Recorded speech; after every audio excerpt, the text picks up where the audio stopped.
हुकूमत की मुलाजमतों में उनको उनका हिस्सा मिले तो उनको अपनी सियासी लीडरशिप बनाना पड़ेगा। अगर वो चाहते हैं कि सीमांचल में वो तमाम सहूलतें सीमांचल वासियों को मिले जो बिहार के दूसरे इलाकों की जनता को मिलती है, तो फिर सीमांचल की जनता को अपनी एक सियासी लीडरशिप को मजबूत बनाना पड़ेगा। मेरे अजीज दोस्तों और बुजुर्गों, मेरी आवाज़ थोड़ा खराब है, बैठी हुई है।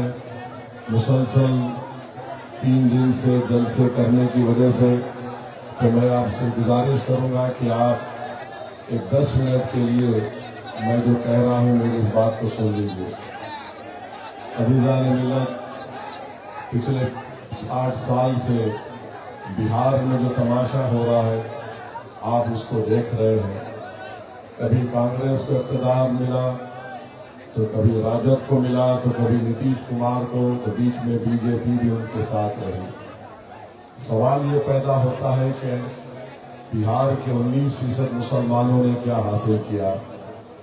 मैं हमारे बुजुर्गों से अपील कर रहा हूँ, हमारी माँ और बहनों से गुजारिश कर रहा हूँ और नौजवानों से ये उम्मीद करता हूँ कि आप अपने घर का हाल देखिए, आप अपने आप को देखिए। अपने घर में अगर कोई 15-16 साल का बच्चा है तो उसकी तरफ देखकर आप फैसला करिए। असदुद्दीन ओवैसी जो बात आपके सामने कह रहा है उसमें सच्चाई है या नहीं। आखिर कब तक हम इस नाइंसाफी को बर्दाश्त करेंगे? आखिर कब तक हम सिर्फ वोट डालने वाले बनकर रह जाएंगे? क्या हम में इतनी काबिलियत नहीं है कि हम एक शहरी बन सकें जहां पर हमको हमारे तमाम हुकूक मिल सके? मेरे अजीज दोस्तों और बुजुर्गों, आप जानते हैं कि बलरामपुर से बरसों से यहाँ पर एक साहब विधायक एमएलए बनते हैं। मैं आपको बता रहा हूँ कि यहाँ पर कोई डेवलपमेंट नहीं हुआ। बार बार आकर अगर कोई ये कहेगा कि मुझे बीजेपी को हराना है और मुझे वोट दे दो और मैं बलरामपुर में कुछ काम नहीं कराऊंगा, तो फिर आप सिर्फ वोटर बनकर रह गए, आप सिटीजन नहीं बने, आप शहरी नहीं बने। अगर आप शहरी बनेंगे तो आपको तमाम हुकूक और हक हासिल होंगे जो एक शहरी को मिलते हैं। मैं आपको बता रहा हूँ, मैं इसके मेंबर ऑफ पार्लियामेंट, मैंने रेलवे के मिनिस्टर को लिखा कि बलरामपुर में वंदे भारत और राजधानी एक्सप्रेस को रुकना चाहिए। मैंने केंद्र की ट्रांसपोर्ट मिनिस्ट्री को लिखा कि बलरामपुर में पुल की तामीर हो, गोविंदपुर घाट से मुलिकपुरा पर, फिर वहीं पर बाहिन घाट से रायगंज तक, बारोल घाट से उत्तर दिनाजपुर तक, जगन्नाथपुर घाट से लुकिंदापुर जो हमारे बंगाल में है। अगर एक हैदराबाद का एमपी ये काम कर सकता है तो फिर बलरामपुर के विधायक ये काम क्यों नहीं कर पाए? अख्तरुल ईमान साहब का रिकॉर्ड आप देखते हैं कि बिहार की विधानसभा में एक शेर की तरह अख्तरुल ईमान गरजते हैं और आपके मसाइल को उठाते हैं। वहीं पर मेरे अजीज दोस्तों और बुजुर्गों, बलरामपुर सीमांचल का हिस्सा है। मैं सीमांचल के इस हिस्से के लोगों को अपील कर रहा हूँ कि आपको ताकतवर बनना है। अगर आप ताकतवर बनेंगे तो आप अपने पसंद के विधायक को चुनकर कामयाब करेंगे जो आपकी तकालीफ और आपके मसाइल हल करेगा। क्या ये बात सच नहीं है कि यहाँ पर बिजली दिन में 6 से 7 मरतबा चली जाती, उसका कोई पुरसाने हाल नहीं है? MRI मशीन है, अच्छा 6-7 से ज्यादा चली जाती है, तो आप बर्दाश्त करेंगे? आप बर्दाश्त करेंगे? आप बर्दाश्त करेंगे? जब नहीं करेंगे तो क्या करेंगे? जब बर्दाश्त नहीं करेंगे तो खाली नारा लगाएंगे या पतंग छाप पे बटन दबाएंगे? जो आपको बिजली नहीं दे रहा उसकी बिजली बंद कर देंगे? Very good. आपके पास अस्पताल है, PHC है, बात जगह पर डॉक्टर नहीं है। विधायक जी से जाके पूछेंगे तो बोलेंगे नहीं नहीं, हमको बीजेपी को हराना है। एमआरआई की मशीन है, एमआरआई की मशीन है, कोई टेक्नीशियन नहीं है। आप विधायक जी को पूछेंगे तो बोलेंगे मैं तुम्हारा एक्सरे करके निकाल देता हूं। आप बताइए आखिर ये कब तक चलेगा?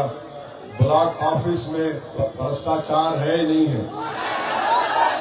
ब्लॉक ऑफिस में भ्रष्टाचार है नहीं है?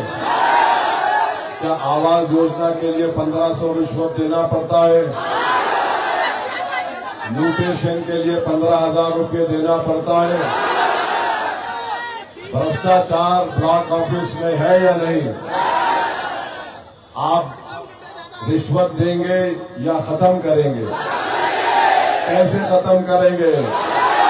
बटन छाप पर बटन लगाएंगे तो भ्रष्टाचार खत्म होगा। ब्लॉक ऑफिस में जो पैसे आप दे रहे हैं उसमें सबका हिस्सा है, नीचे से लेके ऊपर तक, पटना से लेके बलरामपुर तक। उर्दू में कहावत है कि चोर चोर मिलकर गांव बांट लिए, ये काम हो रहा है। फिर आप जानते हैं कि 2017 से काचाना का गोमती ब्रिज, उसका हाल बुरा है, उसका काम नहीं होता। गवर्नमेंट कॉलेजेस नहीं है बलरामपुर में। क्या यह बात सच नहीं है कि कल महेशपुर में एक बच्चे को बिजली का शॉक लगा और उसकी मौत हो गई? तो अब आप ऐसे ही अपने बच्चों को मरने देंगे या कुछ करेंगे? क्या करेंगे? क्या करेंगे? बटन छाप पर बटन दबाने से पहले विधायक जी और उनकी पार्टी को दबाकर एक शॉट दीजिए ताकि वो हिल जाएं, सुधर जाएं। और अगर नहीं सुधरेंगे तो इंशाअल्लाह ताला सबसे बड़ा शॉक हम उनको देंगे मतदान के दिन, बटन छाप पर बटन दबाकर। और यहाँ पर जो इतने लोग आए, देखिए इत्तेहाद का मतलब ये नहीं है कि आप एक जनसभा में आकर मुझ जैसे एक दीवाने की तकरीर को सुनकर चले जाएं। इत्तेहाद का मतलब ये है कि आप इस इत्तेहाद और आपने आज जो जज्बे का मुजाहरा किया उसको बरकरार रखिए।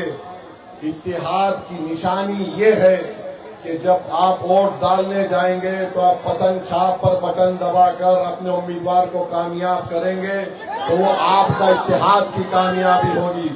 अगर आप इस जनसभा में आ गए और नारे लगा दिए, फोटो निकाल लिए, वीडियो निकाल लिए, तो इत्तेहाद नहीं है ये इत्तेहाद नहीं है।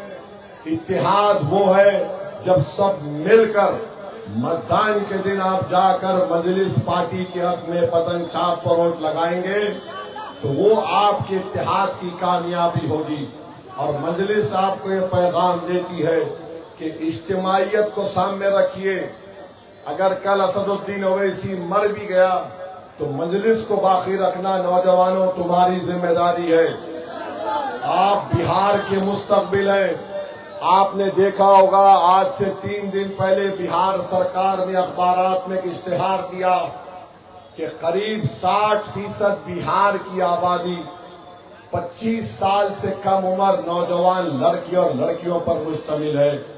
नौजवानों, ओवैसी और अख्तरुल ईमान तुम्हारे अच्छे मुस्तकबिल की लड़ाई लड़ रहे हैं। हमारा तो खो गया काम।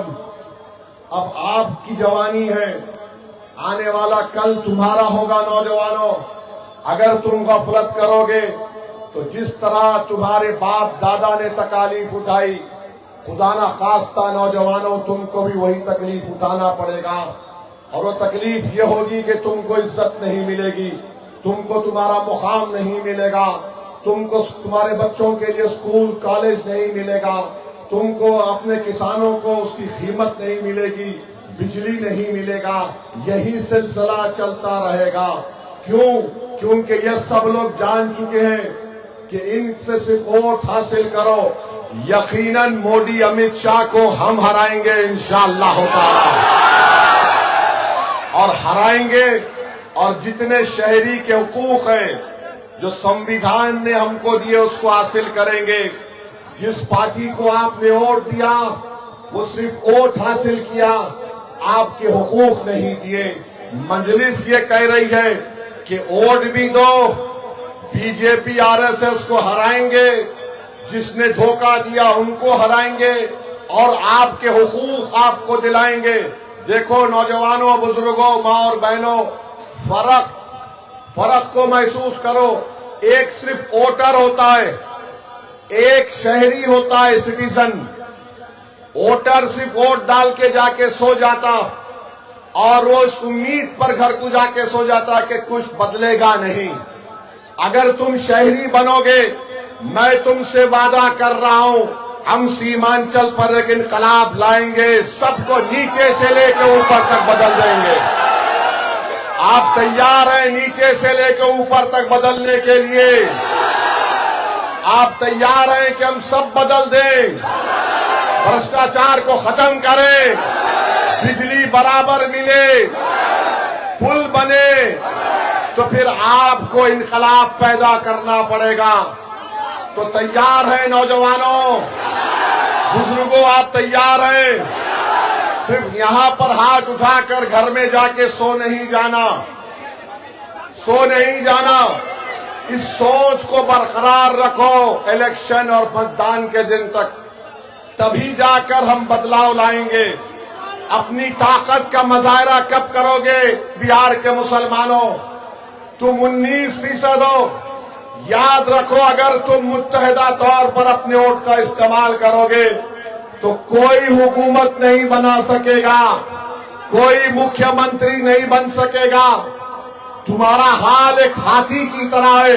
हाथी को अपनी ताकत का अंदाजा नहीं होता। तुम में बहुत ताकत है, तुम सिर्फ एक करवट लो, तुम सिर्फ खड़े हो जाओ। देखो नीचे से ऊपर तक एक इनकलाब आएगा, तूफान आएगा, जो नौजवानों तुम्हारे मुस्तकबिल को अच्छा करेगा। तो ये लड़ाई नौजवानों की है, ये लड़ाई उन 25 साल से कम उम्र बच्चों की है, जो कल आने वाला कल उनका हो सकता है। अगर तुम बेदार नहीं होगे, अगर तुम इसी तरह वोटर बनोगे तो फिर कुछ नहीं मिलेगा। आप वोटर बनेंगे या शहरी बनेंगे, हमको बताओ।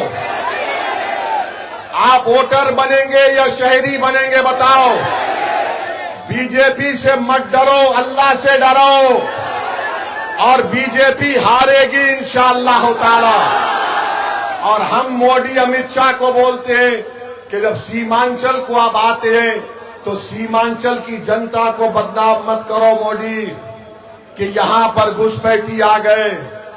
इस सीमांचल की सरजमीन पर एक एक बच्चा, एक एक हमारी माँ, हमारी बहन, एक एक बुजुर्ग भारत का है, कोई बांग्लादेशी नहीं है। कोई बांग्लादेशी है? हम सब भारत के हैं ना। अब मोदी आकर बोलते हैं यहां पर घुसपैठी आ गए, तो उसका जवाब यह है कि मोदी को हम बोलते हैं 11 साल से प्रधानमंत्री मोदी है या सीमांचल का कोई शख्स है, बताओ। होम मिनिस्टर, गृह मंत्री अमित शाह है या फिर वारिस पठान है, हमको बताओ। तो फिर तुम्हारे नाक के नीचे अगर कोई बांग्लादेशी आ गया तो तुम नाकाम, तुम कुर्सी छोड़ के जाओ। मगर मोदी आके फिर बोलेंगे डरना नहीं, डरना नहीं, ये हारेंगे इंशाअल्लाह ताला। आप और हम मिलके हराएंगे मोदी को, भारत को और सीमांचल को बचाएंगे, बिहार को बचाएंगे। और जब अगर कोई आरएसएस का आदमी बोलेगा अरे सीमांचल में बांग्लादेशी है, तो बोलना सीमांचल में नहीं है, दिल्ली में मोदी की एक मुंह बोली बहन है, जिसको बांग्लादेश की जनता ने भगाया तो वो मोदी के पास आ गई। मोदी ने कहा मेरी बहना मेरे छत्र छाया में रहना।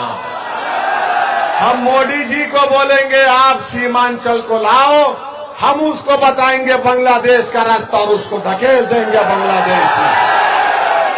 कितना जुल्म किया जा रहा है बंगाल के हमारे बंगाली जबान बोलने वाले मुसलमानों को पकड़कर उठाकर बांग्लादेश में फेंक देते हैं। आज अखबार में रिपोर्ट पढ़ा कि कोलकाता हाई कोर्ट ने कहा कि 4 हफ्ते में वो जो 2 बंगाली मुसलमानों को मोदी की हुकूमत ने बांग्लादेश में ढकेल दिया, उनको वापस लाओ। उसमें हमारी एक बहन है, 8 महीने की प्रेग्नेंट है, हामिला है, उसको पकड़कर बांग्लादेश में फेंक दिए। ये जुल्म का खात्मा होगा। और याद रखो, मोदी, नीतीश कुमार, चिराग पासवान और कुशवाहा साहब ने मिलकर एक ऐसा कानून बनाया है जिसके जरिए हमारी मस्जिद को छीनना चाहते हैं, हमारे दरगाहों को छीनना चाहते हैं, हमारे कब्रस्तानों को छीनना चाहते हैं। वक्फ का मालिक कौन होता है बताओ? वक्फ का मालिक कौन होता है? जोर से बोलो, वक्फ का मालिक कौन हो सकता है? जोर से बोलो ताकि दिल्ली तक आवाज जाए, वक्फ का मालिक अल्लाह। अब मोदी बोलते नहीं, मैं मालिक बनूंगा। मोदी जी, आप टकरा नहीं सकते जमीन व आसमान के खालिक से इंशाअल्लाह ताला। ये हासिल करना चाहते हैं। जब वोट डालने जाओगे तो याद रखना ये भी कि जब मोदी की पार्टी ने, नीतीश कुमार ने, चिराग पासवान ने ये कानून लाया तो भारत की पार्लियामेंट में आपका भाई, आपका बेटा, आपका खादिम असदुद्दीन ओवैसी ने उस बिल की धज्जियां उड़ा दी, कानून और संविधान का हवाला देकर। हमने कहा ये राइट टू इक्वालिटी के खिलाफ है, आर्टिकल 25, 26, 29 के खिलाफ है, ये ऑन पैरिटी उसके खिलाफ है कि हिंदू धर्म के बोर्ड में सिर्फ हिंदू मेंबर बनेगा और मेरे मुस्लिम वक्फ बोर्ड में 3 गैर मुस्लिम कैसा बनेंगे बताओ। बोध गाया है बिहार में, उसका मेंबर सिर्फ हिंदू और बौद्ध मजहब का आदमी बन सकता है। जब वोट डालने जाएंगे याद रखना कि असदुद्दीन ओवैसी तुम्हारे कादिम ने पूरे देश के सामने पैगाम दिया कि मोदी जो कानून बना रहा वो काला कानून है। हमने उस कानून की कॉपी को फाड़कर पार्लियामेंट में फेंक कर कहा यह कानून गलत बन रहा है। तो मेरे अजीज दोस्तों और बुजुर्गों, क्या आप इत्तेहाद को मजबूत करेंगे? इत्तेहाद को मजबूत करेंगे। याद रखो, इत्तेहाद जिंदगी है, इत्तेहाद जिंदगी और इंतशार मौत है। हमने सब कोशिश कर ली गठबंधन में जाने के लिए, खत लिख दिया लालू जी को, तेजस्वी को।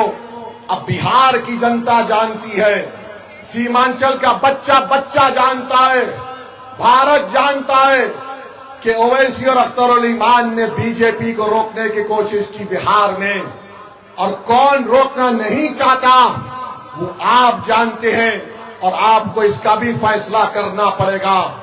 तो वोटर बनकर नहीं, शहरी बनकर वोट देना है। आपके राइट्स आपको मिलना है और मिलेंगे इंशाअल्लाह ताला।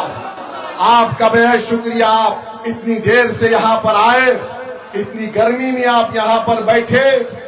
अब आप जब घर जाएंगे, जब कभी बिजली बंद होगी तो दिमाग में एक ही बात डालना कि मतदान के दिन मैं विधायक की बिजली बंद कर दूंगा इंशाअल्लाह।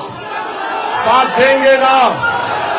तो लगाइए मेरे साथ, सीमांचल की जनता जिंदाबाद, सीमांचल की जनता, सीमांचल जिंदाबाद, सीमांचल जिंदाबाद। नारे तकबीर, नारे तकबीर। बलरामपुर की जनता, बलरामपुर का इत्तेहाद, बलरामपुर का इत्तेहाद।